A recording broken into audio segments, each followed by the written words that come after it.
పరువు నష్టం అనేది ఒక నేరం కాదని తేల్చి చెప్పాల్సిన సమయం ఆసన్నమైందన్న ప్రకటన చేసింది సుప్రీంకోర్టు. 2016లో పరువు నష్టం ఒక హక్కుగా అభివర్ణించిన అపెక్స్ కోర్టు లేటెస్ట్గా పరువు నష్టాలను నేరంగా చూడాల్సిన అవసరమే లేదని స్పష్టం చేసింది.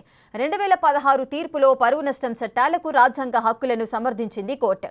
పరువు ప్రతిష్టలు అనేవి ఆర్టికల్ 19 ప్రకారం ప్రాథమిక హక్కుల కిందికి వస్తాయని ఆ తీర్పు ద్వారా స్పష్టం చేసింది. ఆన్లైన్ పబ్లికేషన్ ది వైర్ పై జేఎన్యూ ప్రొఫెసర్ దాఖలు చేసిన పిటిషన్ పై జరిగిన వాదనల సందర్భంగా ఈ వ్యాఖ్యలు చేసింది ధర్మాసనం.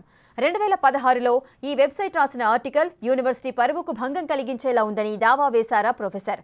జేఎన్యూ శృంగార కార్యకలాపాలు ఉగ్రవాదానికే అడ్డాగా మారిందంటూ ఒక ఆర్టికల్ పబ్లిష్ కావడంతో ది వైర్తో పాటు ఆర్టికల్ రాసిన రిపోర్టర్ పైన పిటిషన్ దాఖలు చేశారా వర్సిటీ ప్రొఫెసర్. దీన్ని ఢిల్లీ హైకోర్టు సమర్థించడంతో సుప్రీంకోర్టుకు వెళ్లారు.